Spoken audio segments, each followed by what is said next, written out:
Bismillahirrahmanirrahim. Assalamualaikum warahmatullahi wabarakatuh.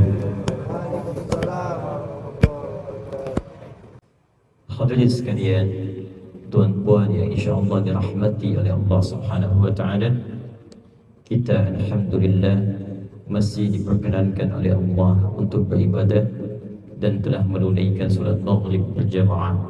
Semoga solat kita diterima oleh Allah Subhanahu wa taala. Penting kita berdoa seperti Rasulullah SAW mencontohkan setiap usai solat, sebagaimana tersebut dalam hadis riwayat Ibnu Majah nomor hadis 925. Seusai solat Nabi senantiasa berdoa dengan singkat dan padat, Allahumma inni as'aluka ilman nafi'an wa rizqan thayyiban wa 'amalan mutaqabbalan. Ya Allah, mohon anugerahkan kepada hamba ilmu yang bermanfaat, rezeki yang baik, juga mohon terima amalan hamba ini. Selevel Nabi Muhammad SAW yang telah dijamin surga oleh Allah dengan turunnya surah Al-Kautsar, masih bermohon tawadhu' kepada Allah, mohon terima amalan hamba ini. Dan memang ini manhaj para nabi. Al-Anbiya, para nabi, mereka memiliki manhaj setiap usai beribadah maka bermohon kepada Allah agar amalannya diterima. Demikian kakek buyut Nabi SAW mencontohkan Sayyiduna Ibrahim wa Ismail alaihi wassalam saat usai meninggikan bangunan Ka'bah itu. Jadi bukan membangun Ka'bah, karena Ka'bah bukan dibangun oleh manusia, tapi dibangunkan untuk manusia. Di Quran surah ketiga Ali Imran ayat 96 sampai 97. Inna awwala baitin wudi'a lin-nas. Sungguh rumah pertama yang dibangunkan untuk manusia. Bukan manusia yang bangun, tapi dibangunkan untuk semua manusia. Kalimatnya menggunakan an-nas, disebutkan 241 kali dalam Al-Quran, menunjuk makna jama' dari awal mula manusia sampai berakhir kehidupan di muka bumi. Rumah pertama yang dibangunkan untuk manusia. Di zaman Nabi Nuh alaihi salam terjadi banjir besar, menghancurkan kemudian wilayah sekitaran sampai juga menghancurkan bagian atas Ka'bah. Tersisa pondasi. Dari zaman Nabi Nuh AS sampai ke zaman Nabi Adam itu setidaknya ada 5 sampai 6 generasi. Nuh AS bin Mihdail bin Matushala bin Qinan bin Anwas bin Thith bin Adam AS. Setiap generasi itu ada usia mereka sampai ribuan tahun. Jadi habis bagian atasnya, tersisa fondasi. Fondasi asas dalam bahasa Arab, kalau satu dia dikenal dengan nama qa'idah. Qa'idah. Bila banyak maka dijamakkan menjadi qawa'id. Qawa'id. Ka'bah memiliki 4 sisi, 4 fondasi. Kerana itu dijamakkan menjadi qawa'id. Masih ingat di surah Ali Imran, dia pertama diberi nama dengan bait. Inna awwala baitin. Hancur bagian atas di masa Nabi Nuh, tersisa fondasinya qawa'id. Maka di zaman Nabi Ibrahim alaihi salam, dari zaman Nabi Ibrahim ke Nabi Nuh ada kisaran 6 sampai 7 generasi lagi. Ya Ibrahim alaihi salam bin Azar atau bin Nahur, kemudian bin Abil, bin Kinan, bin Al-Fakhshad, bin Sam, bin Nuh alaihi salam. 7 generasi.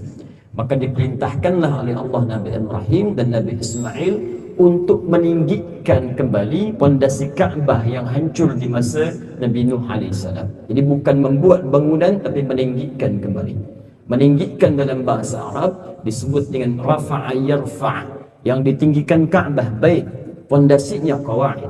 Maka diabadikan dalam Al-Quran surah kedua Al-Baqarah ayat 127, sebelah kiri paling atas di mushafnya. Wa idh yarfa'u Ibrahimul qawa'id minal bait.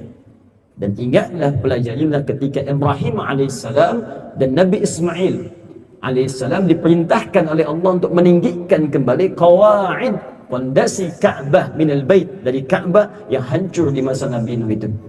Kenapa Ismail diakhirkan? Padahal Allah bisa mengatakan begini, wa idh yarfa'u Ibrahimu wa Ismailul qawa'id. Tapi ada diakhirkan, takdim wa ta'khir. Ya, wa idh yarfa'u Ibrahimul qawa'id minal bait wa Ismail. Kenapa Ismail diakhirkan? Karena peran Ismail dengan Ibrahim alaihi wassalam berbeza. Ibrahim yang diperintahkan, tapi ketika Ibrahim sedang bekerja, datanglah anaknya Ismail itu ingin membantu bapaknya. Dia membawa batu, berkata, "Ya abati, bolehkah saya bantu untuk mengerjakan ini?" Batu dalam bahasa Arab disebut dengan hajar namanya. Hajar aswad, batu hitam. Kalau dia susun-susun nak seperti benteng itu, diberi nama dengan hijar namanya. Kalau jadi atap-atap atau ruangan disebut hujrah, jamaknya al-hujurat. Kerana itu wilayah sekitaran yang dibantukan oleh Sayyidina Ismail sekarang disebut dengan Hijr Ismail. Ya, makam tempat pertama tapak kaki Ibrahim alaihissalam meninggikan disebut makam namanya. Itulah tapak pertama beliau meninggikan bangunan Kaabah. Tapi apa yang saya nak sampaikan sekarang adalah usai meninggikan bangunan Kaabah itu, keduanya berdoa di samping Kaabah. Apa doa pertamanya? Rabbana taqabbal minna innaka antas sami'ul alim. Ya Allah, mohon terima amalan kami ini. Sungguh Engkau yang maha mendengar, maha mengetahui kadar kami dalam mengerjakan amalan ini. Jadi manhaj para Nabi sampai ke Nabi Muhammad SAW itu senantiasa bermohon, berdoa kepada Allah. Semoga setiap amal kecil apapun, sedikit apapun, itu diterima oleh Allah Subhanahu Wa Taala. Karena itu Allah punya sifat diberi nama dengan Asy-Syakur. Asy-Syakur yang maha mensyukuri, menerima walaupun hanya sedikit saja. Dan jarak Nabi Ibrahim ke Nabi Muhammad itu ada 30 generasi. Setiap generasi bisa ribuan tahun, dan manhaj ini masih tersambung dari Nabi Ibrahim sampai Nabi Muhammad SAW bin Abdullah bin Abdul Muttalib bin Hashim bin Abdul Manaf bin Qusay bin Murrah bin Kilab bin Ka'ab bin Ghalib bin Fihr bin Malik bin Nadar bin Kinana bin Khuzaimah bin Mudrikah bin Ilyas bin Nizar bin Mudar bin Ma'ad bin Adnan bin Addi bin Adri bin Muqawwam bin Nahur bin Tarikh bin Ya'rub bin Yasjub bin Nabit bin Ismail alaihi salam bin Ibrahim alaihi salam. Kerana itu kita selaku umat Nabi Muhammad SAW mestilah mengikuti manhaj Nabi ini, karena Allah firmankan siapa yang mencintai Allah mesti mengikuti tuntunan Nabi. Demikian disebutkan di Quran surah ketiga Ali Imran ayat 31, sebelah kiri paling atas di mushafnya. Qul in kuntum tuhibbunallaha fattabi'uni yuhibbukumullahu wa yaghfir lakum dzunubakum. Dan Muhammad kepada umatmu semua, jika mereka memang serius mencintai Allah, maka buktikan cinta itu dengan mengikuti tuntunan Rasulullah SAW. Semoga solat kita diterima oleh Allah Subhanahu Wa Taala dan seluruh zikir serta amalan-amalan kita sampai maghrib ini insya-Allah. Tuan-puan sekalian, bapa dan ibu jemaah sekalian, malam hari ini insya-Allah kita akan membahas dengan singkat kuliah tentang formula rahmat dalam hal penyatuan umat. Kita akan bermula dengan kisah pemberian misi bagi manusia dan awal mula penciptaan manusia, serta apa kaitannya nanti dengan formula rahmat penyatuan umat. Kita akan bermula dengan Quran surah kedua Al-Baqarah ayat 30.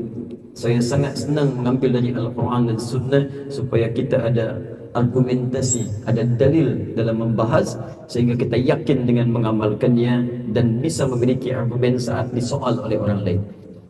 Quran surah kedua ayat 30. Wa idh qala rabbuka lil malaika inni ja'ilun fil ardi khalifah qalu أتجعل فيها من يفسد فيها ويسفك الدماء ونحن نسبح بحمدك ونقدس لك قال إني أعلم ما لا تعلمون.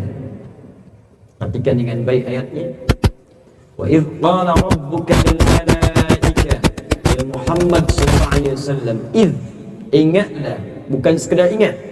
Itu dalam ilmu nahwu bisa ingat, pahami, dalami, maknai. Kalimatnya singkat namun padat.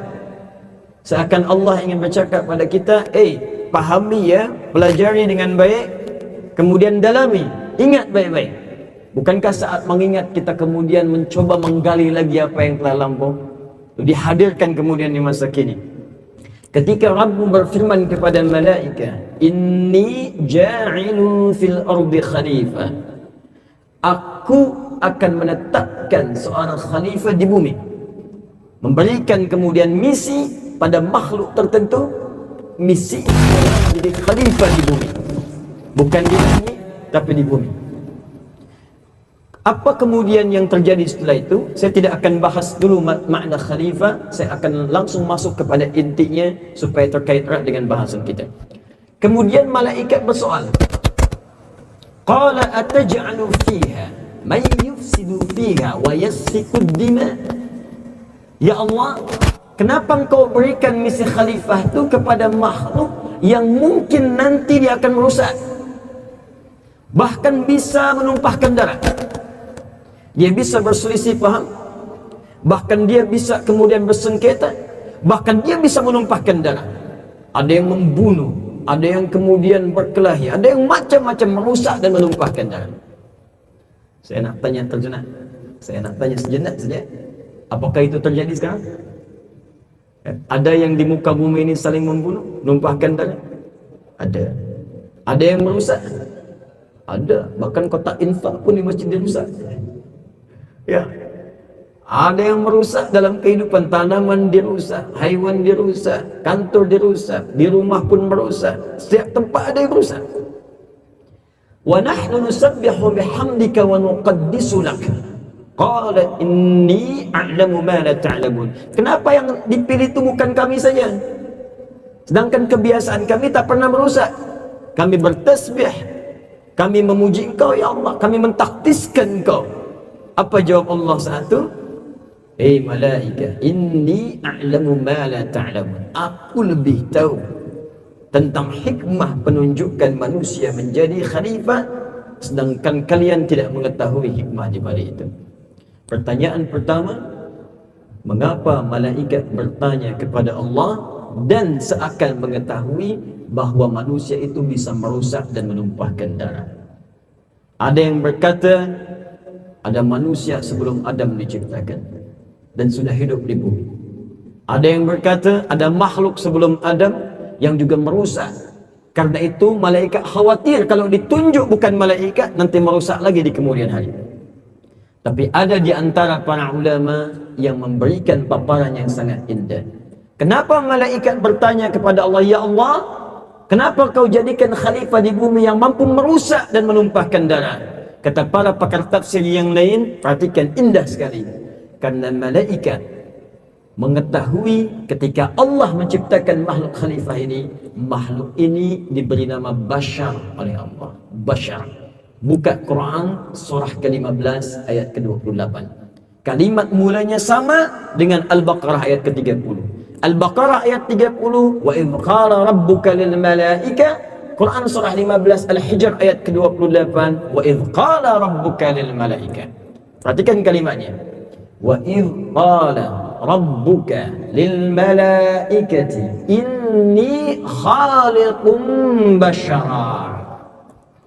Jadi sebelum diberikan misi ini sebagai khalifah, Allah maklumkan dulu pada malaikat. Dan ketika Rabb berfirman pada malaikat, saya akan mencipta makhluk baru, bukan malaikat, bukan jin. Jadi jin sudah ada sebelum manusia. Dalilnya Quran surah 15 ayat ke-27. Wal janna khalaqnahu min qablu min naris samum. Jin kami ciptakan sebelum manusia dari bahan bakar api yang membakar. Api yang menyala-nyala. Jadi jin sudah ada sebelum manusia. Jin ada, malaikat ada. Allah ciptakan makhluk baru, diberi namalah makhluk itu dengan nama Bashar. Inni khalikum bashara. Nanti mesti berhati-hati dalam kuliah yang lain, mungkin nanti kita bahas tentang ma'rifatul insan. Dalam Al-Quran, manusia itu punya 5 nama. 5 nama. Diterjemah sering diartikan dengan makna yang sama manusia. Awas hati-hati. Kalau sama maknanya, kenapa kemudian lafaznya bisa berbeda? Dalam kaidah itu kalau berbeza lafaz, pasti maknanya tidak sama. Ada penekanan yang berbeza satu dengan yang lainnya. Ada bashar, satu, disebutkan 35 kali dalam Al-Quran. Yang kedua ada ins, seringkali disandingkan dengan jin, disebutkan 18 kali pasangan dalam Al-Quran. Wa ma khalaqtul jinna wal ins ya ma'syaral jinni wal ins. Ada ketiga disebut dengan insan, 65 kali disebutkan dalam Al-Quran. Bahkan ada surah ke-76 namanya surah Al-Insan, hal ata 'alal insan.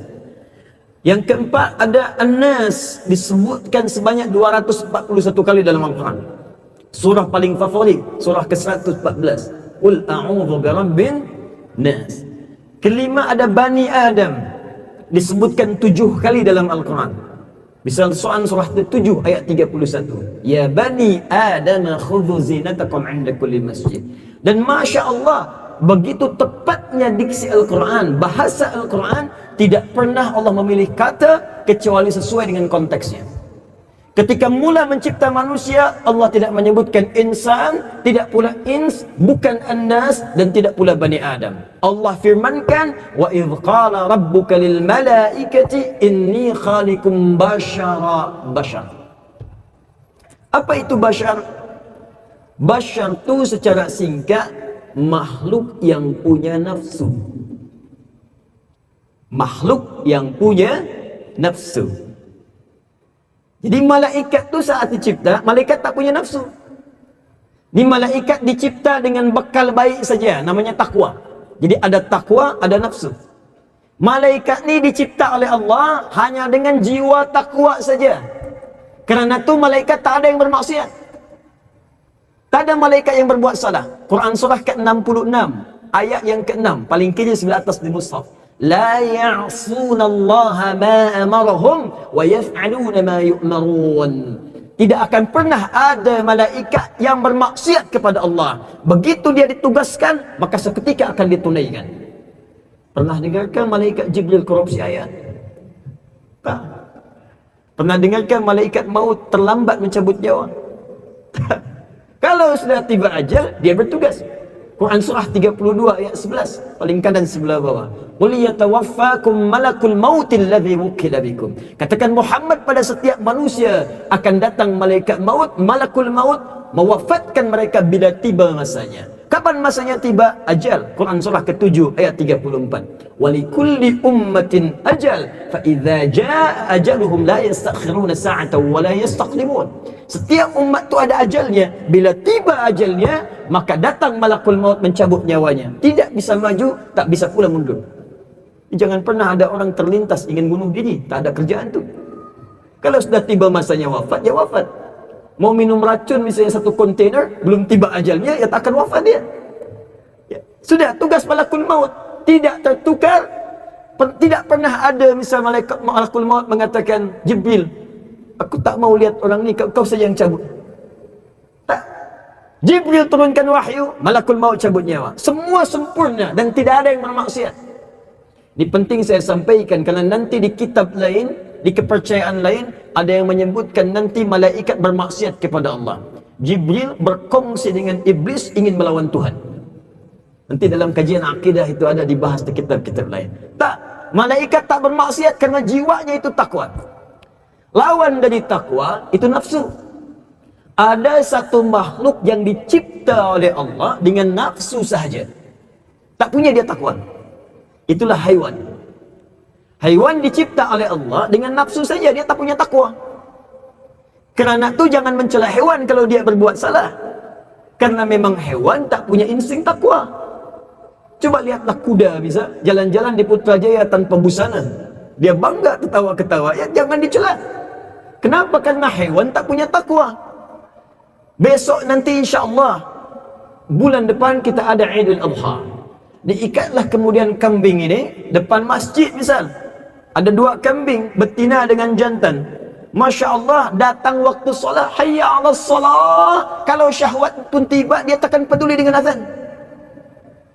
Karena haiwan nafsu saja. Nah, kalau kemudian disatukan nafsu dengan takwa ini, menyatu menjadi satu, itulah yang disebut dengan bashar. Bashar. Di bashar, gabungan antara sifat takwa milik malaikat dan sifat nafsu milik haiwan. Kerana tu kalau manusia tinggi takwanya, dia bisa melampaui malaikat. Tapi kalau dia tinggi nafsunya, dia bisa rendah dibandingkan dengan haiwan. Ketika menyatu takwa dengan nafsu ini, maka malaikat khawatir, ya Allah, nafsu itu akan cenderung membawa dia pada keburukan. Itu yang disebutkan di Quran surah ke-12 Yusuf ayat ke-53. Paling kini sebelah atas di mushaf. Wa ma ubarni'u nafsi innan nafsa la'ammaratun bisu. Kita tak bisa menilai diri kita ini suci. Fala tuzakku anfusakum. Jangan berkata saya orang suci, tak. Karena ada nafsu, dan nafsu cenderung mengarahkan kepada keburukan. La ammaratun bisu. Nah, kerana itu, ikhwan sekalian, tuan dan puan, boleh saya senak berdiri ya, supaya nampak. Saya ingin tuliskan sedikit. Kerana di manusia itu ada nafsu, sedangkan nafsu ini mengarahkan kepada sesuatu yang buruk.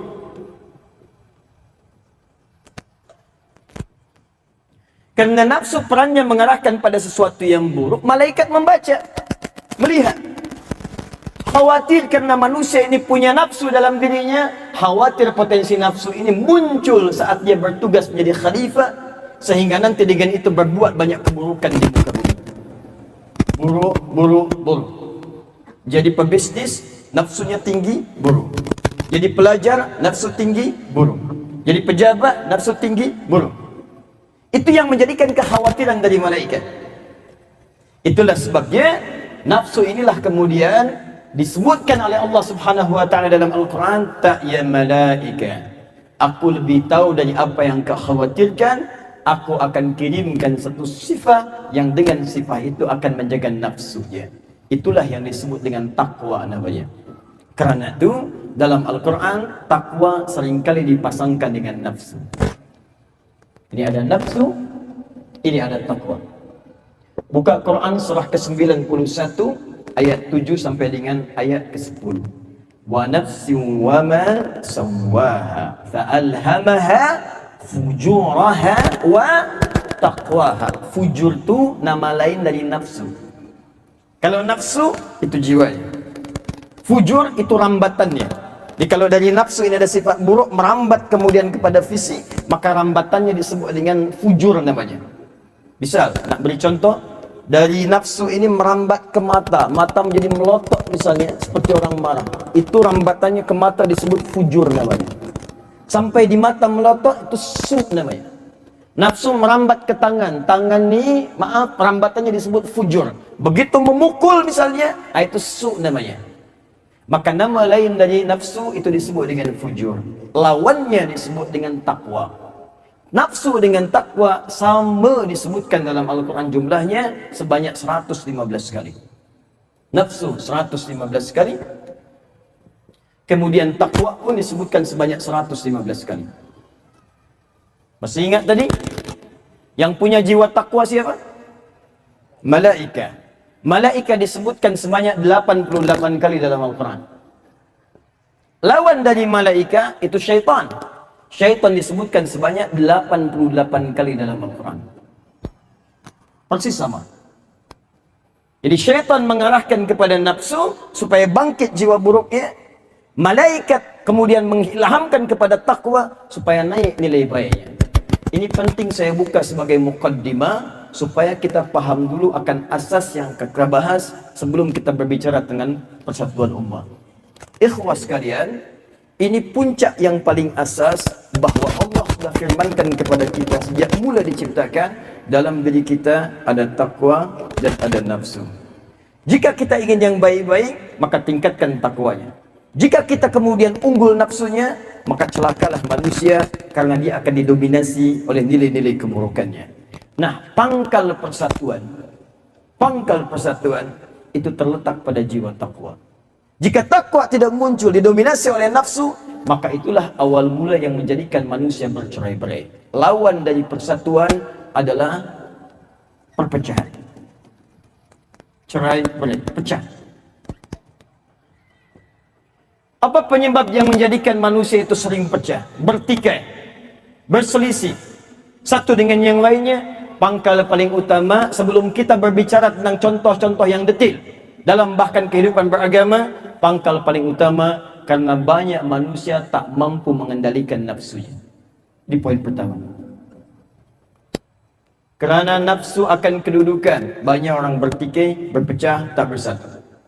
Kerana nafsu akan mendapatkan hal dunia, bersaing dalam hal urusan duniawi, bisnis, ingin mendapatkan projek tertentu.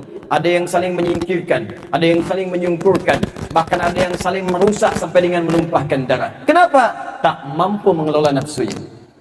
Kerana itu kalau setiap manusia bisa mengendalikan nafsunya, kita akan terbebas dari perpecahan. Tak ada cerai-berai itu. Semua akan bersatu dalam kebaikan. Kerana itu ayat pertama yang dibuka oleh Allah dalam Al-Quran, sebelum Allah meminta kita bersatu, dengan turunnya Quran surah ketiga ayat ke-103, paling kanan sebelah atas di mushaf, wa'tasimu bihablillahi jami'an wa la tafarraqu. Kata Allah, kalian mesti bersatu di atas tali Allah, Al-Quran, kitabullah. Jangan berpecah belah, jangan berpecah belah. Sebelum Allah menyampaikan kalimat bersatu, jangan berpecah belah, maka muncullah kalimat pertama yang membuka ayat ini, yaitu Ali Imran ayat 102-nya. Ya ayyuhalladzina amanu taqullaha haqqa tuqatih. Perhatikan firman Allah. Sebelum Allah berfirman, kalian bersatu, jangan berpecah belah. Asas pertamanya kata Allah, tingkatkanlah takwa dahulu terhadap Allah Subhanahu wa taala. Ini kuncinya. Jikalau semua orang sudah bertakwa, dekat dengan Allah, maka semua jenis hal-hal yang bisa memecah itu hilang seketika. Tak ada yang bisa memecah. Di Malaysia sesama Malaysia tak akan pecah. Indonesia dengan Malaysia tak akan pecah. Umat Islam semuka bumi tak akan pecah. Sepanjang dia bisa meningkatkan takwa dan bisa mengendalikan nafsunya, maka asas perpecahan itu akan hilang dan persatuan itu mudah kemudian untuk dihadirkan dalam kehidupan. Maka ini bagian pertama yang harus dicamkan jika kita ingin berbicara formula rahmah untuk bisa menghadirkan penyatuan ummah. Maka hal pertama yang harus dibincangkan adalah bagaimana cara kita bisa meningkatkan takwa terhadap Allah Subhanahu wa taala. Ini poin yang pertama. Satu, tingkatkan takwa, formula pertama. Maka dengan itu Allah akan satukan di antara ummah, khususnya umat Islam, sampai kapanpun dia berada. Baik, mari kita lihat contoh detil ini. Seorang yang meningkatkan takwa itu disebut taqi namanya, satu orang saja. Quran surah ke-19 Maryam, dari ayat yang ke-11 sampai 15. Allah menyebut sifat Nabi Yahya alaihissalam. Ya Yahya khudhil kitaba biquwwah wa atainahu al-hukma sabiyyah. Ya, kemudian dan seterusnya, wa hanana min ladunna wa kana taqiyya. Orang yang bertakwa, satu orang disebut dengan taqi. Bila banyak, maka berubah namanya menjadi muttaqin. Orang-orang bertakwa namanya muttaqin. Jadi bila kita ingin melihat siapa orang takwa itu, bagaimana meningkatkan takwa, maka cari kalimat taqi atau muttaqin dalam Al-Quran. Maka Anda akan temukan formula meningkatkan takwa. Cari kalimat muttaqin, di situ kita akan temukan bagaimana cara meningkatkan takwa. Saya kembalikan ke awal. Kita ingin menekan nafsu supaya tidak tercerai-berai, kita bisa bersatu. Kata Allah, tingkatkan takwamu, tekan nafsu, maka engkau akan bersatu satu dengan yang lain. Kita bertanya, ya Allah, bagaimana cara meningkatkan takwa? Kata Allah, carilah sifat orang takwa dalam Al-Quran. Apa sifat orang takwa? Kalimat orang takwa disebut dengan muttaqin. Maka cari kalimat muttaqin, engkau akan temukan amalan-amalan yang bisa meningkatkan takwa. Kalimat muttaqin pertama dalam Al-Quran disebutkan di surah Al-Baqarah ayat kedua sampai dengan ayat yang keempat itu. Mari kita lihat ayatnya paling kiri dari sebelah atas sampai ke tengah. Dzalikal kitabu la lil muttaqin. Isi Al-Quran jangan pernah diragukan keseluruhannya. Maka semua isinya akan memberikan petunjuk pada orang takwa. Siapa orang takwa ini? Kita lihat ayat 3 sampai 4-nya. 1. Alladzina yu'minuna bil ghaib wa yuqimunas shalah. Orang takwa itu orang yang setelah dia beriman kepada Allah yang gaib, tak nampak dalam pandangannya. Jadi kalau kita yakin pada yang nampak, ini apa? Qalam, spidol. Yakin, yakin. Kalau kita yakin pada yang nampak disebut ilmu namanya. Tapi kalau yakin pada yang tak nampak, disebut iman namanya. Allah tak nampak dalam gambaran kita saat ini, maka kita disebut beriman kepada Allah. Gaib sifatnya. Yaitu orang yang setelah beriman kepada Allah, maka dia buktikan imannya dengan amalan takwa. Satu, wa yuqimunas shalah, dia tunaikan salat. Sekarang perhatikan baik-baik. Saya akan berikan korelasi hubungan antara satu dengan yang lain, dari mulai nafsu, takwa, muttaqin sampai ke salat. Saya nak hapus jenak ya. Bismillah. Alhamdulillah. Pagi menghapus, malam pun menghapus. Masya Allah. Allah maghfir lana jami'an ya Rabb. Yuk, mari kita lihat sini. Perhatikan sini. Saya urutkan sini ya. Formula rahmah untuk penyatuan umat. Untuk bersatu ni, asas pertamanya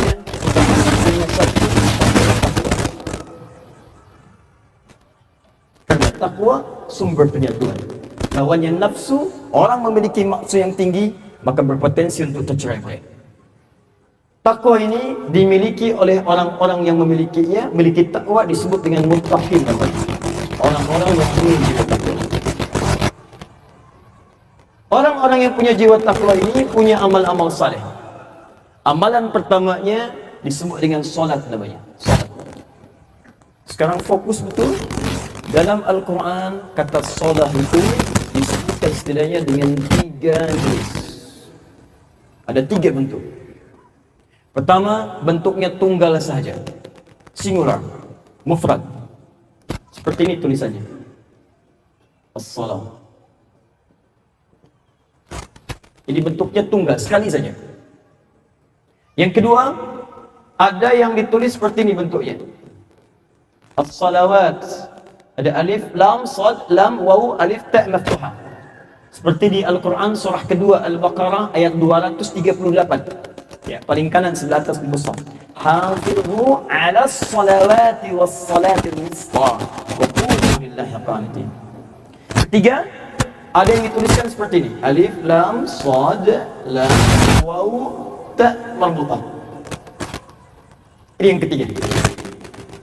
Bila yang pertama seperti ini artinya singular, mufrad, sekali salat.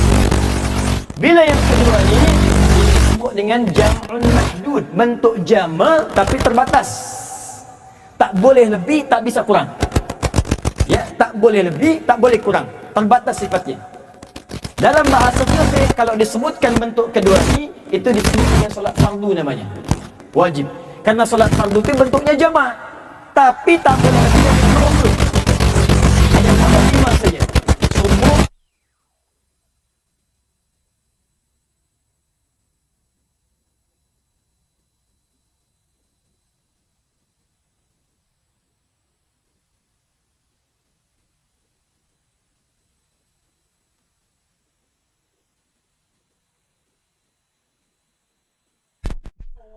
tak marbutah, maka ini disebut dengan jam'un ghairu mahdud, jama' tanpa batas. Jama' tanpa batas artinya melebihi yang fardu. Apakah itu Ustaz melebihi yang fardu? Apakah salat subuhnya menjadi 2 sampai dengan 4 rakaat? Tak. Maksudnya ditambah dengan yang sunnah, tambah dengan nafilah, tambah dengan tahajud di malam harinya, tambah rawatib 12 rakaatnya, tambah duhanya, tambah syuruknya. Ini bentuk yang ketiga. Tapi terlepas dari 3 bentuk ini, sifat orang takwa itu kata Allah, pertama, dia menunaikan solat. Nah pertanyaannya, apakah fungsi solat itu ketika kita tunaikan? Kembalikan ke Quran surah ke-29 ayat ke-45. Yuk kita lihat kaitannya dengan apa. Quran surah 29 Al-Ankabut ayat ke-45. Perhatikan kalimatnya.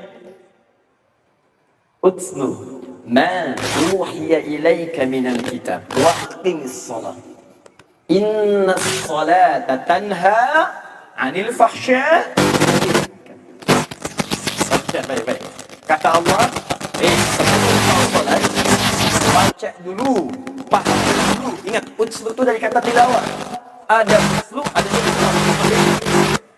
Wahyu pertama turun, iqra, bismi rabbikal ladzi khalaq. Tapi setelah turun, kalimatnya berubah dari iqra menjadi utslu. Awas, itu berbeza. Anda melihat mushaf terjemahnya sama. Bacalah. Kalau sama, kenapa lafaznya berbeza? Iqra dari qiraah, sekedar baca sahaja. Tapi kalau utslu dari tilawah, baca, pahami, lalu amalkan apa yang telah dipahami itu. Di Al-Quran itu jelas ketika meminta kita menunaikan solat, kata Allah, sebelum kau solat, baca dulu bacaan solat. Pahami dulu. Seketika engkau bertakbir, kau ucapkan Allahu Akbar, pahami apa itu Allahu Akbar. Jika Anda buka sirah sahabat Abu Bakar As-Siddiq radhiyallahu ta'ala anhu, itu saat beliau bertakbir saja, Allahu Akbar. Abu Daud nomor hadis 857. Fayaqulu Allahu Akbar. Maka orang salat bertakbir mengangkat kedua tangannya, dia berucap Allahu Akbar. Abu Bakar As-Siddiq saking pahamnya dengan bacaan Allahu Akbar, bergetar tangannya. Bergetar. Ditanya oleh sahabat setelahnya, kenapa engkau tadi gemetar saat takbir? Kata Abu Bakar As-Siddiq, laqad khiftu, khasyid. Aku takut sangat ketika lisanku berucap Allahu Akbar, Allah yang maha besar, aku membawa kebesaran dalam diriku. Takut merasa lebih besar dibanding yang lain, merasa lebih soleh dibanding yang lain, merasa lebih khusyuk dibanding yang lain, merasa lebih hebat dibanding yang lain. Takut kalimat Allahu Akbar yang dipahami bisa menggetarkan jiwa. Ini cobalah kita koreksi sejenak saja. Dari ayat ini banyak bercakap para ulama, mohon maaf ya, banyak orang menunaikan solat bahkan tak paham, tak mengerti apa yang dibaca dan dilakukan dalam solat. Tuan-puan jujur pada diri sendiri, berapa ribu rakaat sudah menunaikan sampai detik rukuk dan sujud? Berapa persenkah dari semua itu yang kita pahami? Jangan-jangan selama ini rukuk tak paham, sujud tak mengerti yang diungkapkan. Bagaimana kita bisa khusyuk dalam solat? Karena itu orang yang mengerti bacaan solat, paham dia dengan berakan solat, paham dia dengan apa yang dibacakan, dilakukan dalam solatnya, maka itu akan mencegah dua sumber keburukan yang muncul dari nafsu. Kalau bukan fahsya, itu mungkar. Jikalau orang solatnya benar, kata Allah, dia akan terbebas dari fahsya dan mungkar. Fahsya mungkar itulah fungsinya nafsu. Adik, kembali ke nafsu. Nafsu. Fungsi nafsu bila bukan fahsya, maka mengajak pada mungkar. Fahsya hal terkait dengan syahwat faraj. Maaf ya, pornografi, porno aksi, LGBT, dan semacamnya. Fahsya. Mungkar, segala yang diingkari oleh hati. Maaf, berdusta, berselisih, gosip, sampai dengan kemudian terpecah belah, sampai kemudian juga maaf sekali, ada yang membunuh, merampok, kemudian seterusnya, itu mungkar namanya. Di semua jenis kejahatan ini cuma dua bentuknya. Kalau bukan fahsya, mungkar. Dari mana sumbernya? Nafsu. Nah, orang sholat itu, kalau benar sholatnya, maka kata Allah, dia akan dibebaskan, dicegah dari perbuatan nafsu dan nafsu. Artinya, nafsunya bisa dia tekan. Perhatikan bagaimana runtutannya. Kita naikkan takwa, nafsunya kita tekan. Orang takwa punya amalan, namanya muttaqin, amalan pertamanya salat. Kenapa kita salat? Untuk bisa kemudian mencegah nafsu dari perbuatan fahsya dan mungkar. Jikalau fahsya mungkarnya itu selesai, maka sudahlah. Tak usah kita bahas banyak-banyak tentang persatuan. Dengan sendirinya akan bersatu. Sila tuan-puan cek. Bukankah amalan pertama yang diajarkan oleh Nabi kepada para sahabat salat? Sebelum hijrah Al-Madinah Al-Munawwarah, puasa belum diajarkan, zakat belum ada, haji, umrah belum. Amalan pertama solat. Bagaimana dengan solat itu bisa merubah orang-orang dengan sifat jahiliyah?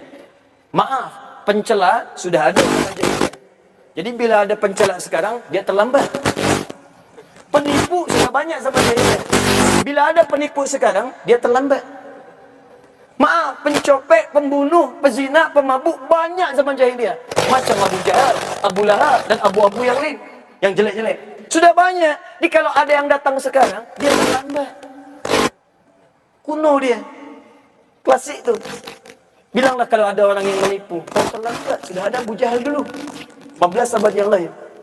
Jika ada yang riak, yang sombong, sampaikan dia, kau terlambat. Sudah ada 15 abad yang lalu. Kau telat. Sudah ada. Tapi Anda bayangkan, Junada, seorang pembegal, seorang pencuri, seorang bugat, satu kampung bugat semua, pembegal semua. Diajarkan sholat, kemudian beriman kepada Allah. Diajarkan sholat. Pulanglah ke kampungnya, dakwah di kampung sekampung jadi muslim semua. Bahkan Jundub bin Junadah meriwayatkan hadis. Saking bagusnya hadisnya ditempatkan oleh Al-Imam An-Nawawi dalam kitabnya Al-Arba'in nomor hadis ke-18. An Mu'adz bin Jabal wa Jundub bin Junadah radhiyallahu taala anhuma. Asal kotanya Jundub namanya Ghifar, maka dikenal dengan Abu Dzar Al-Ghifari. Kenapa diperkenankan Al-Ghifari? Untuk menunjukkan saya berasal dari Ghifar. Ghifar itu dulu tempatnya buat. Beriman, diajarkan sholat, merubah sekampung kemudian jadi muslim. Umar, betapa kerasnya beliau. Bahkan berusaha membunuh Nabi. Masuk Islam, diajarkan kemudian dengan sholat. Menjadi pribadi yang sangat lembut dan tegas. Anda bisa bayangkan semua orang dengan sifat jahiliyah diajarkan sholat, berubah menjadi khairu ummah. Turun Quran surah ketiga ayat 110. Paling kiri di atas di mushaf. Kuntum khairu ummatin ukhrijat linnas. Kalian umat yang baik yang pernah dilahirkan untuk kalangan manusia. Ini amalan yang kita. Jadi kalau sekarang kita jangan bercakap yang tinggi-tinggi. Ayo kita bersatu ummah. Masjidnya kosong. Oh, subuh cuma 2 saf. Menginginkan persatuan tapi sholatnya tak ada. Jamaah kosong. Hanya Jumat saja. Hanya raya saja datang ke masjid. Kita jangan bicara yang tinggi-tinggi dulu. Kita bicara yang dasar-dasar dulu. Pokok-pokok dulu. Karena itu kalau kita ingin bicara tentang penyatuan ummah, maka hal pertama yang harus dilakukan membangkitkan takwa. Mulai dengan amalan-amalan yang baik dasarnya. Solat perbaiki, pahami, jadi takbir sampai dengan salamnya. Maka otomatis setelah itu mau diarahkan kemanapun pada yang baik-baik pun. Ketika semua sahabat hijrah yang baik-baik ke kota Yathrib, jadi Al-Madinah Al-Munawwarah, mudah sekali dipersaudarakan. Sangat mudah dipersaudarakan. Dan dengan itu penyatuan bisa dilahirkan. Ini syarat yang pertama. Takwa, amalannya salat. 2, saya agak cepat.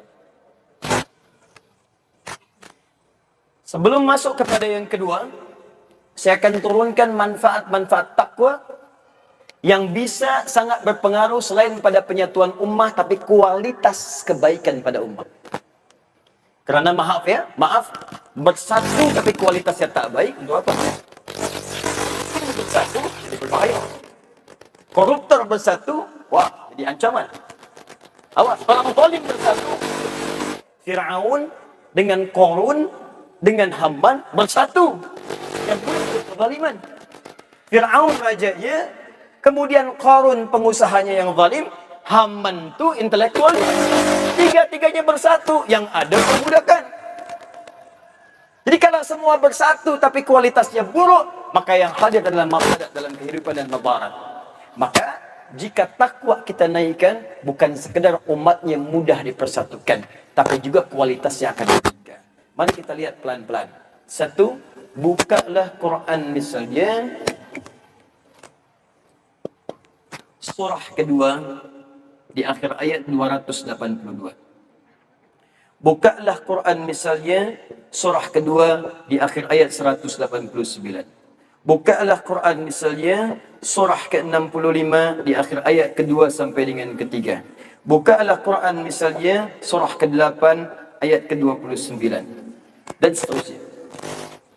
Perhatikan sampai puncaknya. Bukalah Quran misalnya surah ketiga ayat 102 sampai dengan 103. Apakah isi ayat ini? Apakah isi ayat ini penyatuan umat?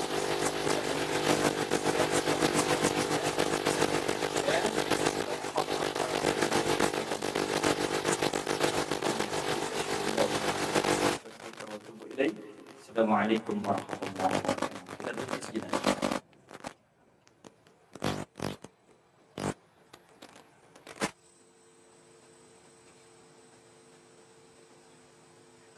Formula pertama. bagi setiap umat yang menambah persatuan, penyatuan di antara umat. Kata Allah dalam Al-Quran adalah mencoba untuk meningkatkan nilai takwa. Untuk meningkatkan takwa ini, maka lihatlah perilaku amalan-amalan para pemilik takwa yang disebut dengan muttaqin. Apa di antara amalan mereka? Pertama, mereka mencoba untuk meningkatkan salat supaya bisa mencegah perbuatan-perbuatan keji dan mungkar, fahsya dan mungkar yang bersumber dari nafsu. Kemudian Allah menyampaikan, jika mampu meningkatkan takwa, tidak sekadar mudah untuk bersatu, tapi juga akan memberikan kualitas yang baik dalam penyatuan dimaksud. Apa di antara kualitas itu? Pertama, Allah sampaikan dalam Al-Quran, orang yang mampu meningkatkan takwa bukan sekedar dia akan bisa mudah bersatu, tapi juga dia akan bersatu dengan dasar pengetahuan yang kuat, ilmu. Jadi kalau orang sudah bersatu dengan ilmu, Masya Allah, ilmu dunia dia dapat, ilmu akhirat dia dapat, kemudian bersatu semuanya itu, Allahu Akbar, sudah kuatlah nilai keislaman. Dan kalimat penambahan pengetahuan itu, penambahan ilmu dibuka dengan kalimat takwa. Disampaikan dalam Al-Quran surah kedua Al-Baqarah di akhir ayat ke-282. Posisi paling kiri sebelah bawah di mushaf.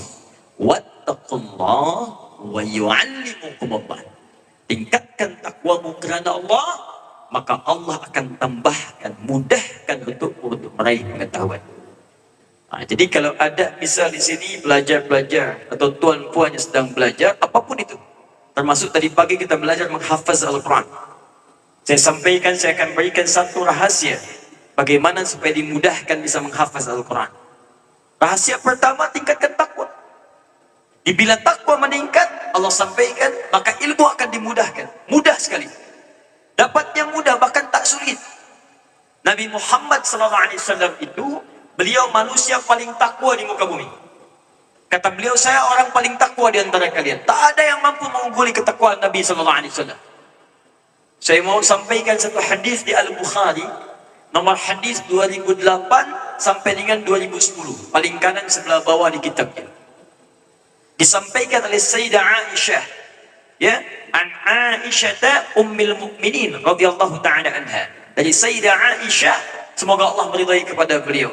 Beliau ditanya oleh beberapa sahabat, di antaranya sahabat Abdullah bin Mas'ud, Ubay bin Ka'ab, wa Hudzaifah al-Yamani radhiyallahu taala anhum. Ja'u ila Sayyidati Aisyah. Mereka datang bertanya pada Sayyidah Aisyah, kaifa kanat salatun Nabi sallallahu alaihi wasallam fi lail? Bagaimana sifat salat malamnya Nabi, tahajudnya Nabi? Bertanya tentang sifat tahajudnya Nabi. Kata Sayyidah Aisyah, Nabi ini dijamin masuk surga, dekat dengan Allah. Tapi jawaban Sayyidah Aisyah begitu mengguncang ke dalam jiwa. Beliau bercakap, la tas'al an husnihinna wa tulihinna. Kalimat pertamanya, janganlah ditanya bagaimana panjang dan bagus bacaannya.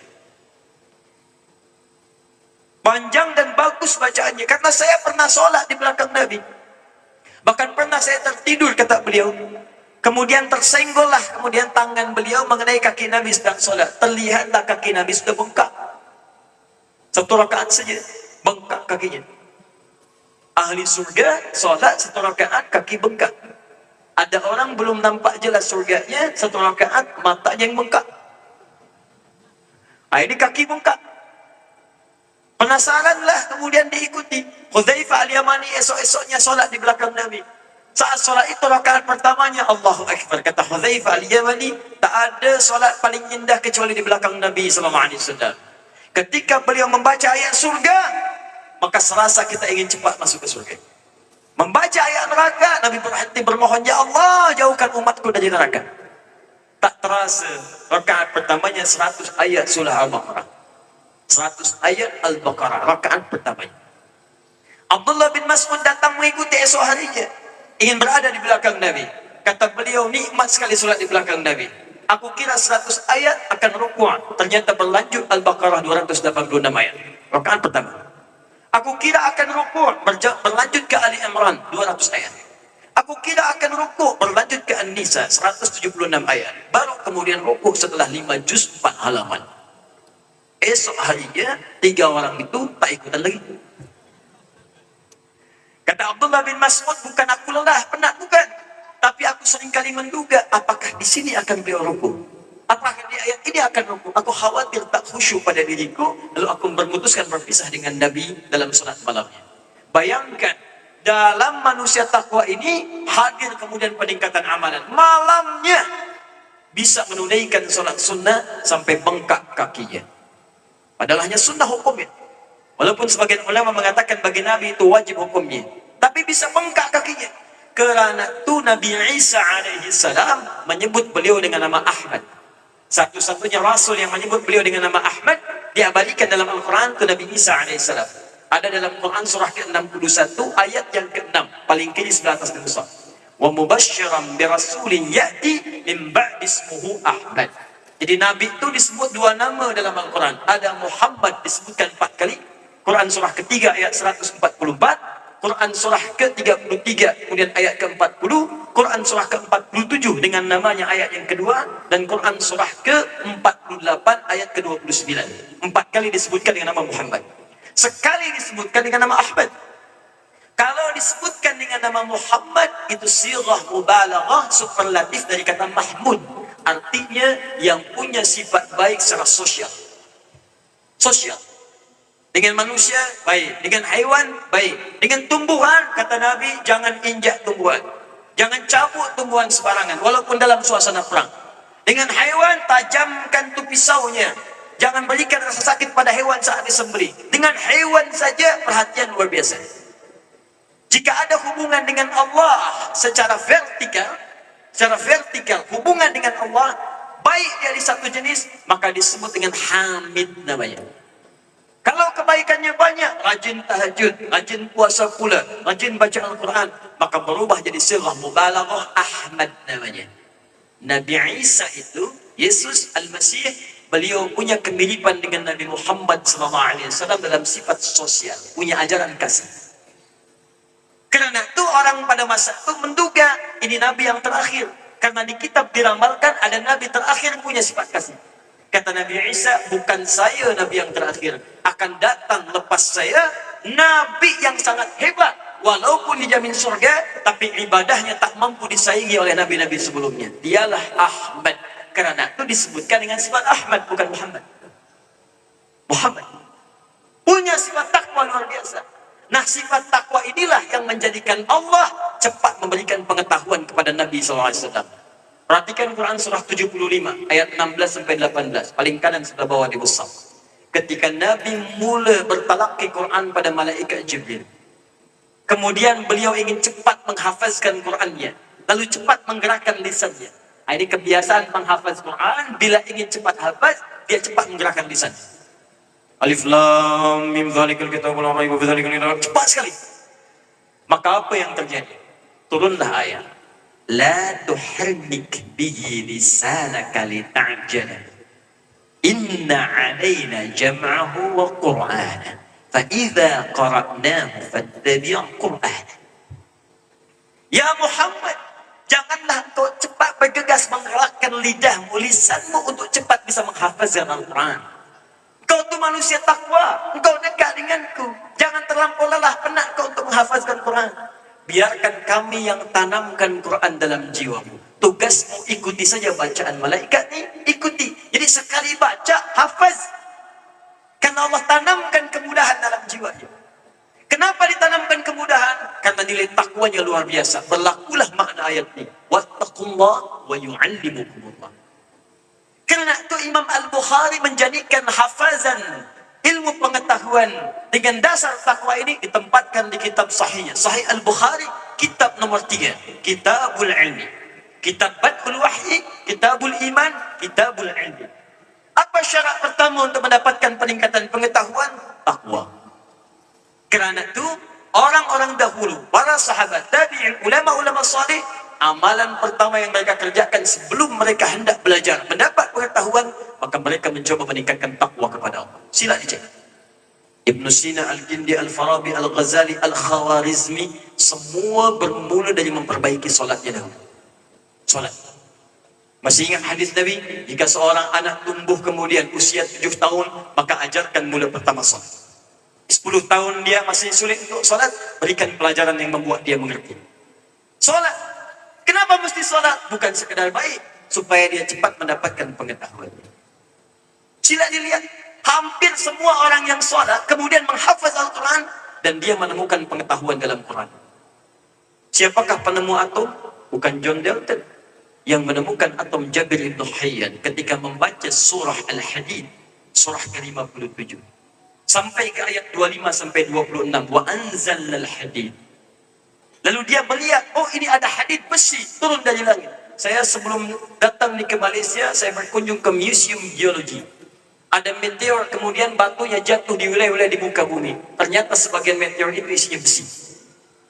Wa anzalna al-hadid, ada besi, kami turunkan besi. Diambillah potongan besi, dibawa kemudian ke labnya di rumah, lab sederhana, ma'mal. Dilihat, dianalisis, muncullah kemudian bagian-bagian partikel terkecil. Jadi atom. Yang paling menarik, sampai sekarang nomor atom besi itu nomornya 26. Dia punya 4 isotop untuk menjaga kestabilan atom. Isotop number 55, 56, 57, 58. Untuk menjaga kestabilan atom, yang paling stabil isotopnya number 57. Number 57 surah Al-Hadid, ayatnya ayat 25 sampai 26. Siapa lagi kemudian Ibnu Firnas membaca surah Al-Mulk, surah ke-67. Dibaca surah Al-Mulk ini sampai ayat ke-19. Ketika membaca ayat 19, beliau mengamati tentang bagaimana burung terbang di udara. Saat terbang itu mayum sikuhunna ila rahman. Tidak ada yang bisa menjaga mereka, kepak katuk. Tak mungkin bisa terbang kalau Allah tidak berkehendak. Maka dari sini beliau membuat penelitian untuk membuat sayap burung ditempelkan di tangannya. Prototipe pesawat terbang, dibuat kemudian pesawatnya. Dibuat sayap burung, tempel kanan, tempel kiri. Dia naik kemudian ke bukit, dia terbang sedikit, jatuh. Perbaiki lagi, dia naik lagi, terbang dikit, jatuh. Sampai Masya Allah, sayapnya jadi mulai bagus. Naik ke atas bukit yang paling tinggi, terbang dia. 20 meter dia terbang, setelah itu jatuh meninggal.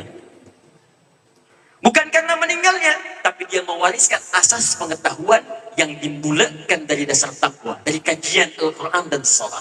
Itulah yang ditemukan kemudian oleh Wright bersaudara dan dikembangkan menjadi pesawat terbang. Bila Anda punya masa berziarah kemudian ke Melbourne, masuklah kemudian ke museum, Islamic Museum, masuk lewat pintu belakang. Setelah parkiran, masuk ada tangga ke atas, sebelah kiri ada penjaga kebab perempuan satu situ.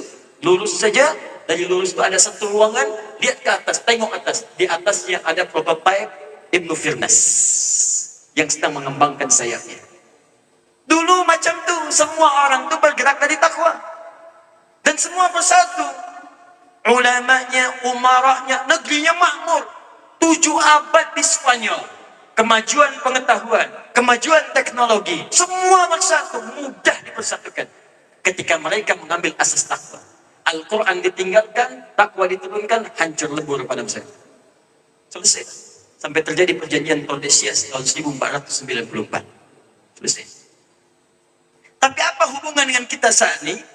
Pengetahuan itu begitu penting karena banyak orang sekarang itu berpecah belah, tercerai-berai karena kosong dari dasar ilmu. Saya kembalikan kepada sholat. Betapa banyak orang sekarang tak punya ilmu, banyak berselisih dalam ibadah. Maaf, hanya karena soalan pasal kunut dan tidak kunut, sampai orang kemudian tak mau sholat. Padahal yang kunut itu ada ilmunya, yang tak kunut ada ilmunya, yang salah itu yang tak sholat subuh. Gara-gara persoalan Bismillahirrahmanirrahim, satu jahar, yang satu sir, yang satu tak dibaca, jadi terpecah belah. Gara-gara persoalan ingin dari i'tidal sampai dengan kesujud, apakah telapak tangan dulu, ataukah lutut dahulu, jadi kemudian terpecah belah. Padahal dua-duanya itu ada dalam hadisnya. Saya pernah dapat di soalan ada case di Indonesia. 2 orang suami istri tak tegur sapa semalaman. Gara-gara persoalan turun dari i'tidal ke sujud. Jadi suami ini telat kerana macet. Jakarta ni Masya Allah macet luar biasa.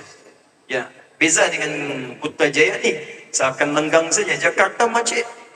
Ya, penduduk Jakarta itu unik. Kalau ditanya berapa jumlah penduduk Jakarta, dia tanya balik, malam atau siang? Siang dia bisa 20 juta, kalau malam bisa 10 juta. Ya. Nah, terlambat dia pulang ke rumah kerana macet, izdiham. Sampai rumah tu dia solat. Isteri sudah solat. Melihat suaminya solat, begitu kemudian dia i'tidal, sami Allahu liman hamidah, dia hendak sujud, turunlah dengan lututnya terlebih dahulu. Dengan lutut. Begitu selesai kemudian solat, lalu datanglah istrinya tanpa muqaddimah. Tanpa muqaddimah. Papa salah. Salah. Sedangkan sifat suami dalam Al-Quran disebutkan rijal. Quran surah keempat ayat 34. Paling kiri 19 besar. Al-rijalu qawwamuna 'alan nisa. Pemimpin bagi istri-istrinya. Pengayom bagi istrinya. Apa ciri utama pemimpin itu? Ciri utama pemimpin itu tak mau dipimpin. Ciri utama. Dia hanya menerima masukan, tak menerima saran. Ya, itu ciri pemimpin. Kerana itu kalau istri ingin masuk kepada suami, maka masuklah lewat pertanyaan. Masuk lewat sesuatu yang baik-baik. Karena kalau menggurui pertama langsung, dia akan defense. Tak. Maka dia masuk langsung tanpa mukaddimah. Papa salah nih salatnya. Salah. Kenapa salah, Mak? Seharusnya kalau mau sujud, jangan lutut dulu, telapak tangan dulu. Dia defense. Mama yang tak baca hadis. Padahal dua-duanya tak baca. Kerana esok keduanya datang, jumpa dengan kami. Dia jemput saya, bertemu, kisahkanlah soal itu. Saya tertawa, saya itu, kenapa tertawa Ustaz? Saya cakap pada keduanya, tahukah keduanya, makcik-makcik, dua itu ada di kitab yang sama. Yang pakai lutut, itu di Abu Daud, nomor hadis 838. Periwayatnya namanya Wa'il bin Hujur, sahabat mulia, sebelah kanan paling bawah di kitabnya. Yang pakai telapak tangan, itu nomor hadis 840 sampai 841, sebelah kiri paling atas. Yang meriwayatkannya sahabat Abu Hurairah radhiyallahu ta'ala anhu. Jadi dua-duanya itu ada di dalam kitab hadis yang sama, cuma beda number saja. Beda number, satu kitab yang sama. Kenapa ada kemudian lutut dan telapak tangan? Satu kali Nabi bercakap pada Wa'il, "Idza sajadta fala tasjud kama yabrukul ibil, falyadha rukbatayka qabla yadayk." Jika kau hendak sujud, janganlah sujud seperti duduknya unta. Kalimatnya menggunakan ibil. Ingat, dalam Quran itu banyak nama unta. Ada ibil, ada jamal, ada naqah. Naqatallahi masuk, ya, fakadzabuhu fa'aqaruha. Ada jamal, hatta yalijal jamalu bisamil khayat. Ya. Ada ibil, afala yanzuruna ilal ibili kaifa khuliqat. Ada ibil, ada jamal, ada naqah. Kalau ibil unta umum. Umum, mau jantan mau betina. Umum sifatnya. Kalau dia jamal, unta jantan. Tapi maaf, pendek bacanya. Jamal. Bukan jamal. Kalau jamal, artinya ganteng. Tampan dia. Ganteng. Beautiful. Ya, handsome. Jamal. Pemiliknya Jamil. Kalau perempuan, Jamilah. Hati-hati, nanti ada nak berangkat haji, nanti ditulis di paspornya. Ya, Jamalun, tulisannya tak pakai alif. Jabal. Nah, bingunglah nanti orang Saudi lihat sini. Jamal. Jamalun. Itu tampan, handsome. Jamalun, unta jantan. Naqa, unta betina. Awas, hati-hati. Apa yang terjadi kemudian? Dahulukan lututmu sebelum telapak tangan. Yang kedua, hadis kedua riwayat sahabat Abu Hurairah, Nabi menyampaikan kalimat serupa. Idza sajadta bima ma'na fala tasjud kama yabrukul ba'ir. Falyadha' yadayka qabla rukbatayk. Kalau kau hendak sujud, jangan sujud seperti duduknya ba'ir. Ba'ir itu unta tunggangan yang punya beban. Yang punya beban. Cara dia duduk beda dengan ibil unta biasa. Kami punya kelas tafsir, saya di Libya mengajar tafsir di antaranya. Kami ada murid-murid belajar tafsir. Setelah masuk ke pelajaran haiwan dalam Al-Quran, prakteknya datanglah ke kebun binatang zoo. Kami praktek. Saya berikan klasifikasi kelompok-kelompok berdasarkan nama haiwan dalam Al-Quran. Ada kelompok unta, kelompok kera, monyet, ada kelompok gajah. semua mesti masuk ke kandang hewan-hewannya, harus meneliti kenapa dia disebut dengan ibil. Kenapa ini disebut dengan jamal? Ternyata unta itu punya keistimewaan luar biasa sampai Allah berfirman, afala yanzuruna ila al-ibili kaifa khuliqat. Apakah pernah engkau meneliti unta itu? Apa keistimewaannya?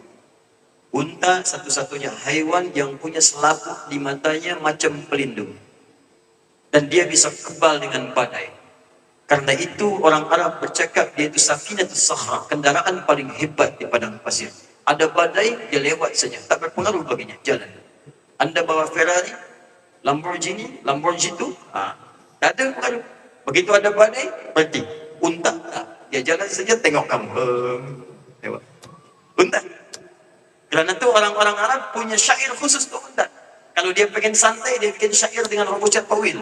Tawilun lahu dunal bukhuri fadailu, fa'ulun mafa'ilun, fa'ulun mafa'ilu, kifa nabdi min dhikru habibin wa manzili, bisaqtili wa bainad dakhuli fahawmali. Unta itu jalan santai dia. Ya, paling 10-20 km per jam. Tapi kalau ingin cepat, dia pakai Rogers. Mustafilun, mustafilun, mustafilun. Mustafilun, mustafilun, mustafilun. صوت الصفير البلبلي هيج قلبي الثمري الماء والزهر معا ما زهر لهض المقلي فأنت يا سيد لي وسيدي ومولدي فكم تيمني غزين أقيقلي خطفته من لذة من فعل هذا الرجل فقال لا لا لا فقد غدا مهرولي والولد ولي الذي تفضل لا والولي فبين اللؤلؤ لي قالت له هنا كذا إن ولد المقلي كهتا ككيلي طبطبي jalan. Unta tuh gitu, banyak orang bersyair jalan dia cepat. Unta satu-satunya haiwan yang punya tembolok, bisa menampung dia air, dan kuat dia tak minum selama 3 bulan. 3 bulan. Dia minum banyak, dia simpan di tembolok. Dia kuat tak minum sampai 3 bulan. Jadi kalau ada pakcik kuat tak minum selama 3 bulan, sama dengan saya tak cakap. Sama dengan punya kemampuan seperti unta. 3, unta tu punya keistimewaan luar biasa. Ternyata kakinya tu bukan 4. Kakinya 2 tangan, 2 kaki. Banyak orang berfikir unta itu kakinya 4. Ternyata 2 tangan, 2 kaki. Depannya itu tangan, belakangnya kaki. Kalau tak percaya, silakan lihat tahu unta teliti. Kami langsung bertanya pada pawang unta.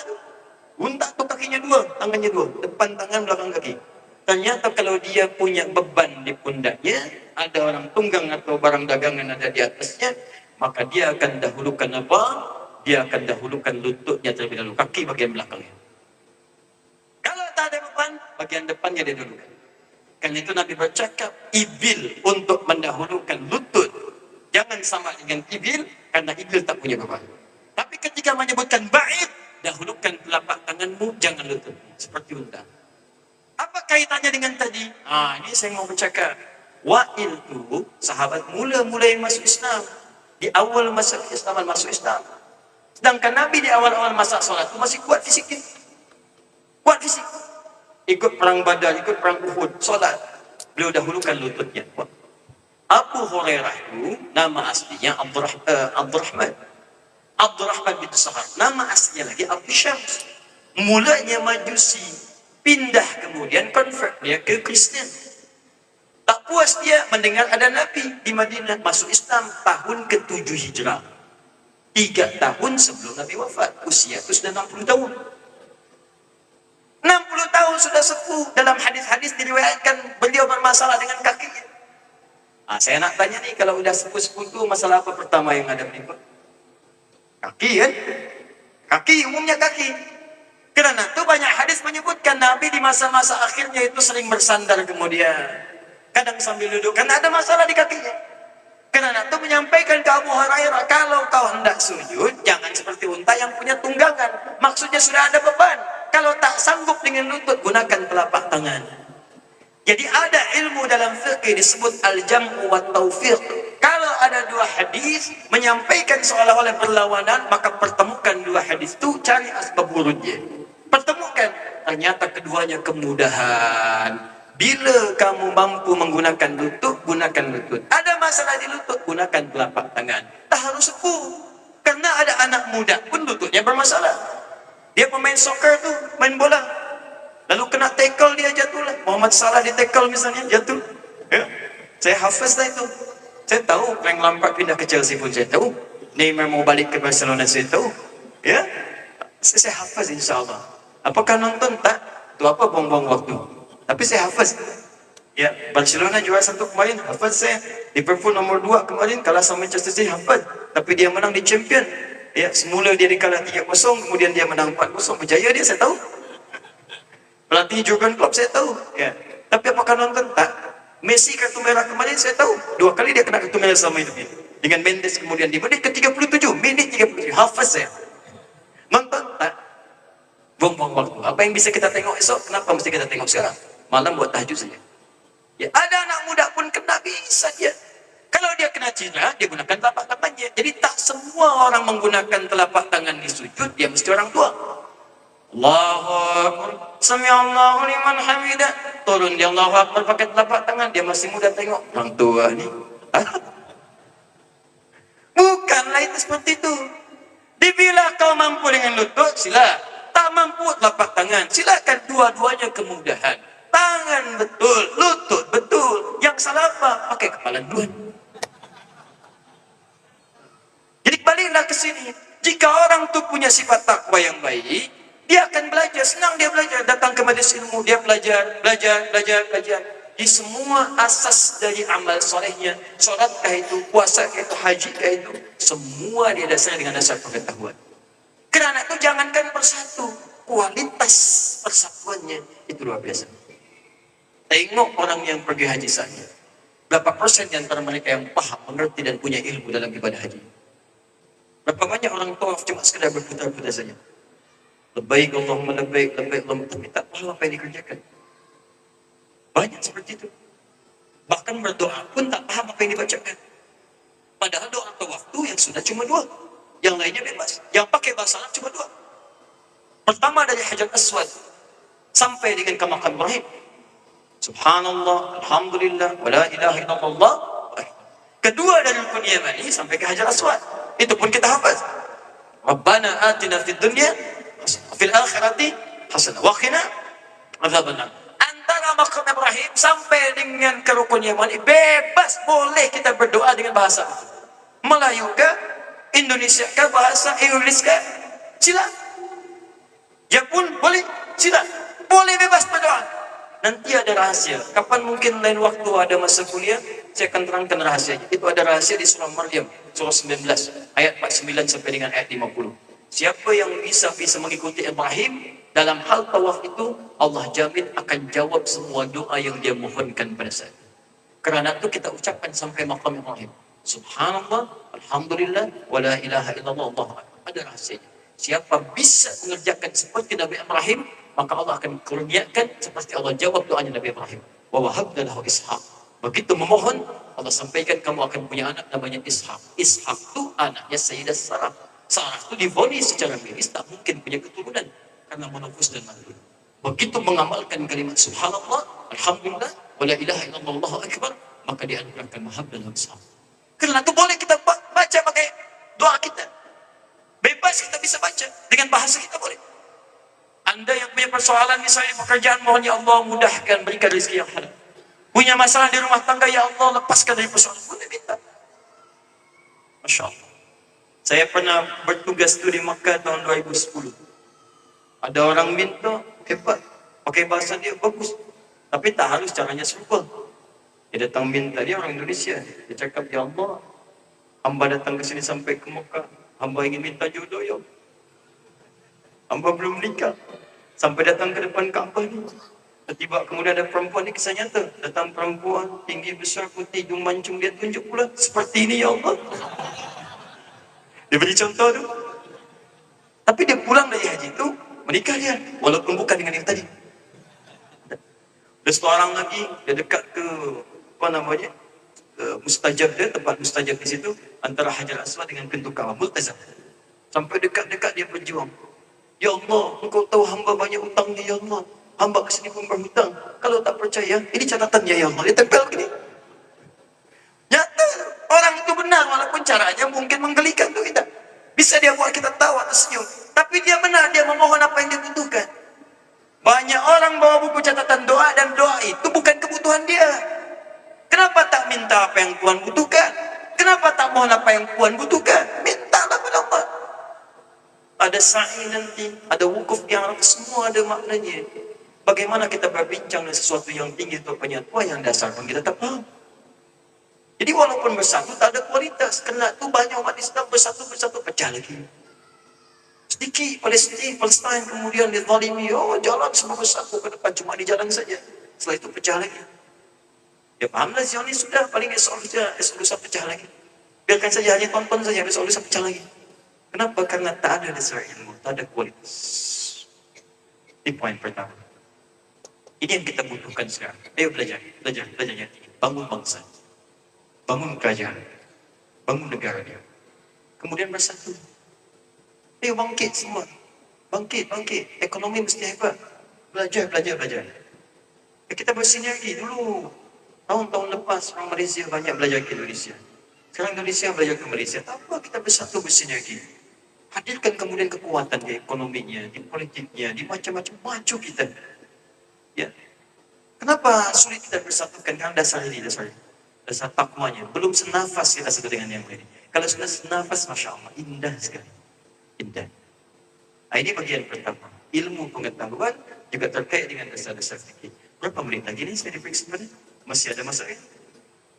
Sampai sila kalau mau sampai subuh. Saya sebentar lagi pulang. Ini mau sampai subuh di sini sila ya. Saya jam 10 mungkin pulang ya. Nah ini, kalau sudah bersatu, maka yang selanjutnya, takwa kunci kebahagiaan. Wattaqullaha la'allakum tuflihun. Quran surah kedua di akhir ayat 189. Tingkatkan takwamu kepada Allah supaya engkau bahagia. Saya agak cepat sedikit saja. Jadi sumber kebahagiaan takwa. Dan yang dahsyat, ini poin terakhir yang mau saya sampaikan. Bersatu itu bukan berarti tak punya soalan. Pasti ada masalah. Jadi bukan berarti setelah bersatu tak ada persoalan. Tak. Selalu ada. Di rumah suami istri bersatu punya masalah. Awas, di kantor semua bersatu ada soalan. Bertetangga bersatu tetap ada soalan. Sekalipun berkumpul tetap ada masalah. Yang dahsyat, jika jiwa takwa itu kita miliki dimanapun kita berada, maka semua soalan itu akan Allah mudahkan dalam kehidupan dimanapun dia berada. Ada orang dapat ujian, dapat soalan, dia berikhtiar untuk menyelesaikan. Orang takwa tak. Sebelum dia menghadapi ujian, maka ujiannya sudah Allah ringankan. Jadi seakan-akan tak ada soalan dalam hidup, tak punya masalah. Padahal bukan tak punya masalah. Masalahnya banyak. Cuma sebelum dihadapi, Allah sudah ringankan. Seakan-akan tak ada masalah. Apa dikira ustaz, syekh tak punya soalan? Tak. Banyak soalan. Bahkan soalan jamaah ditimpakan pada ustaz. Ustaz, kami nak tanya ini. Semua soalan tu jamaah datang ustaz. Sampai tengah malam datang SMS, datang WhatsApp. Handphone saya sakit sampai sekarang, sampai mati selesai. Karena soalan-soalan tu. Ribuan datang tiap hari. Sampai sekarang sudah selesai. Soalan.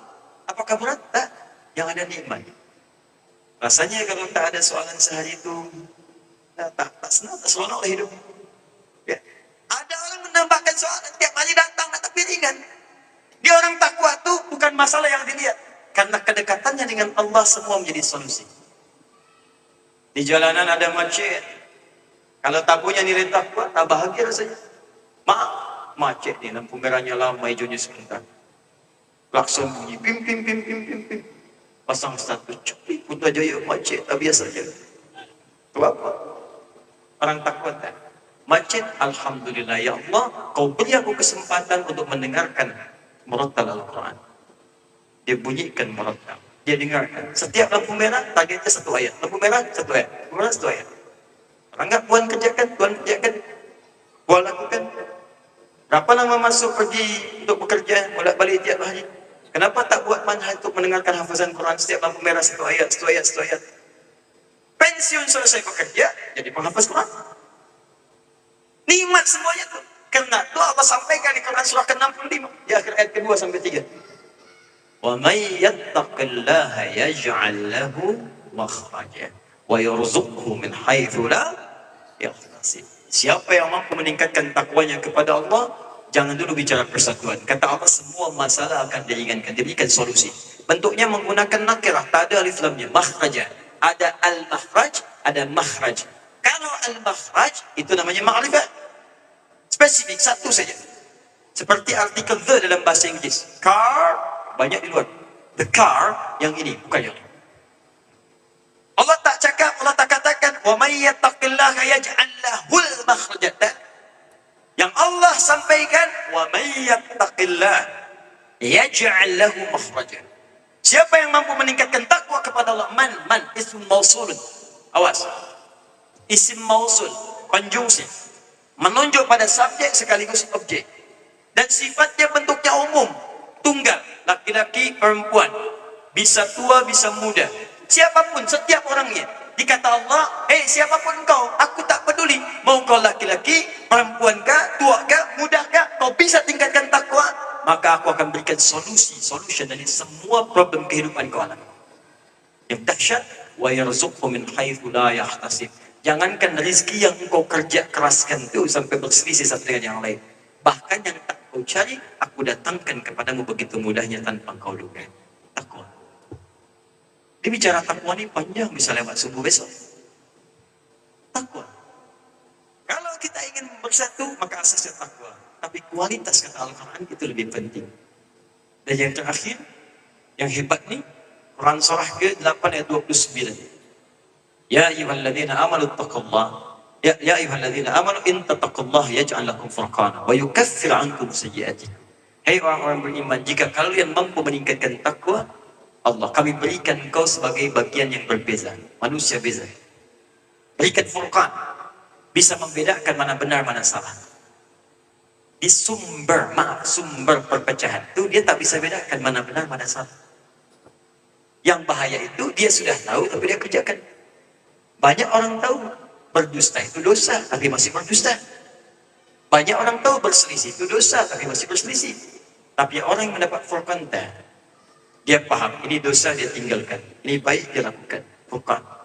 Karena itu orang yang mendapat furqan dia terjaga dari dosa. Wa yukaffir 'ankum sayyi'atikum. Ditutup oleh Allah potensi kesalahannya. Di matanya kalau ingin salah dia jauhkan. Tangannya kalau ingin maksiat dia tidak lakukan. Dia jadi director misalnya di perusahaan besar. Tiba kemudian ada sekretaris yang datang menyampaikan, Pak, ini ada projek besar, fee-nya besar, 1 miliar ringgit. Dia baca itu, dia lihat, oh tak bisa nih, tak bisa, saya tak mau sign. Kali ini maksiat. Pelunjuk orang solat tak akan berbuat maksiat. Perbaiki. Baik Pak, dia balik lagi. Pak, ditambah nih fee-nya 2 miliar ringgit. Oh masa? Tunggulah, saya istikharah saja dah. Istikharah, Masya Allah. Tak ada istikharah dalam maksiat. Tak ada istikharah dalam maksiat. Dia balikkan, selesai, sudah. Tinggalkan. Dia dijaga. Bukan tak bermaksiat, dijaga supaya tidak berbuat maksiat. Setiap akan berbuat maksiat Allah jaga. Karena itu tak ada perselisihan. Coba bisa terbayangkan. Bayangkan oleh kita. Khalid bin Walid pemimpin besar. Diberikan misi oleh Umar. Sukses di situ. Hebat dia. Dilulukan oleh rakyat. Oh Khalid. Masya Allah. Apa yang dilakukan oleh Umar? Dipecat Khalid. Diberhentikan di jabatan jenderal besar. Turun kau. Apakah Khalid marah? Kuatnya takwa dalam jiwa. Sekalipun kedudukan ditukar, tak ada sedikit pun protes. Apakah datang mencela umat? Tak. Khalid cuma datang menyampaikan, apakah gerangan sebab? Apa asbabnya? Apa pasal engkau kemudian memberhentikan aku, ya Umar?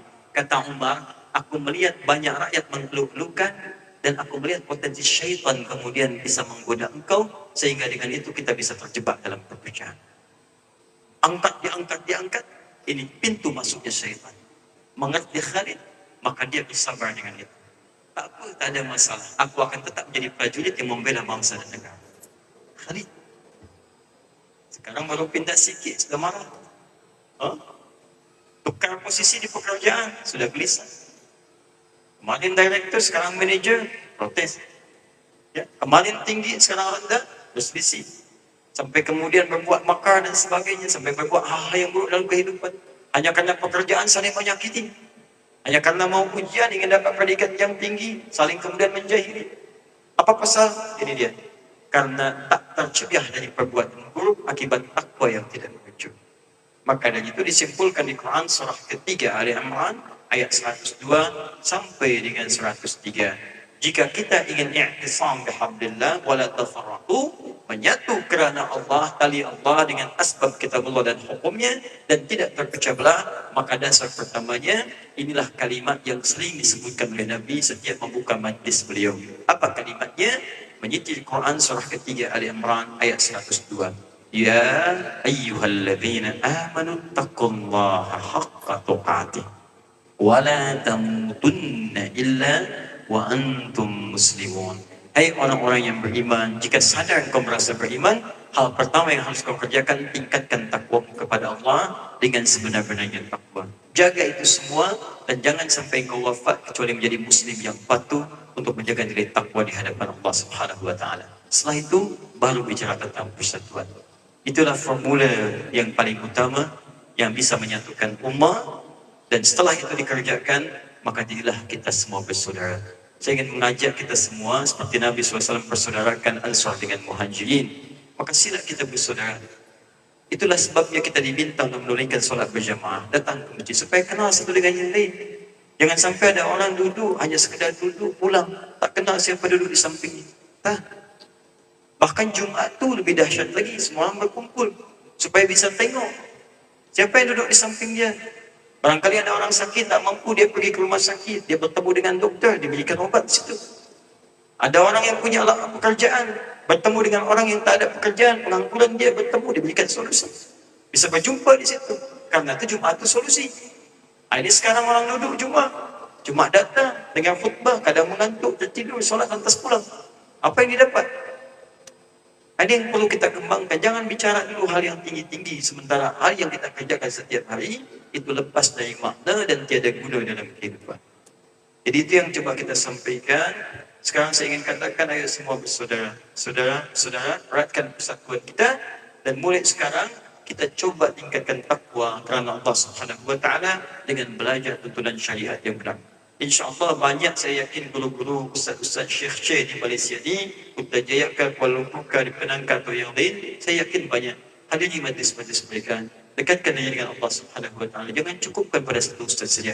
InsyaAllah banyak ustaz yang memberikan manfaat bagi kita semua, dan patuhi hukum-hukum yang berlaku, karena saya yakin insyaAllah kerajaan, negara juga insyaAllah memberikan perhatian yang terbaik untuk rakyat. Itu barangkali yang bisa saya sampaikan. Semoga Allah memberikan kemuliaan untuk kita semua. Saya kira mohon maaf, saya ingin bertanya sedikit dulu, ya, tanya soalan satu saja. Bisa dipahami Renzi?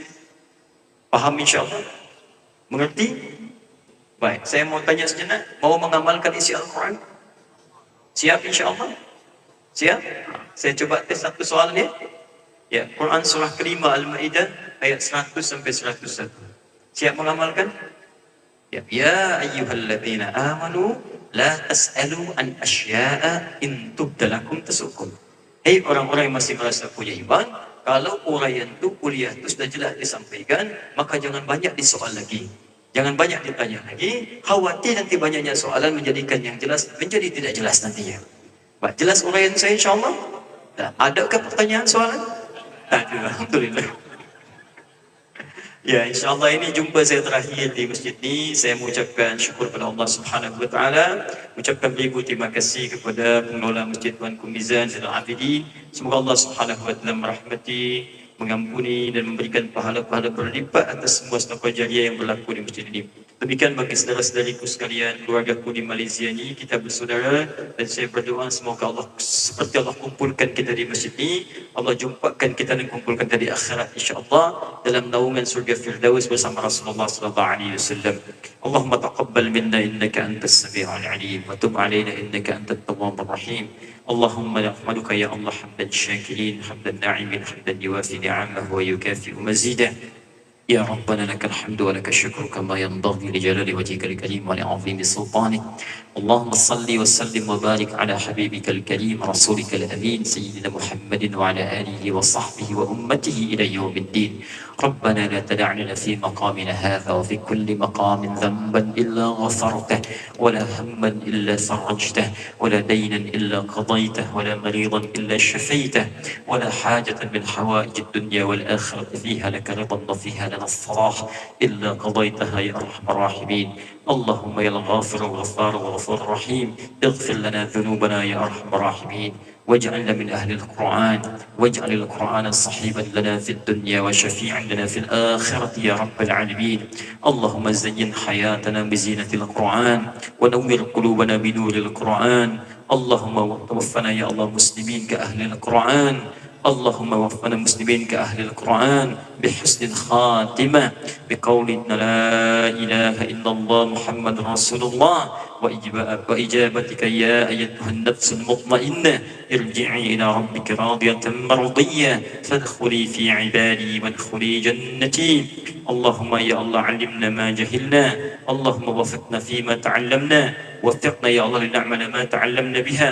اللهم ربنا آتنا في الدنيا حسنة في الآخرة حسنة وقنا عذاب النار. وحد صفوفنا يا رب العالمين وجنبنا من التفرقة، واحفظ أمراءنا واحفظ علماءنا واجعلهم مخلصين لك الدين. اللهم من فضلك سبحان ربك رب العزة عما يصفون، وسلام على المرسلين، وآخر دعوانا أن الحمد لله رب العالمين. سبحانك اللهم وبحمدك أشهد أن لا إله إلا أنت أستغفرك ونتوب إليك. ثم السلام عليكم ورحمة الله وبركاته.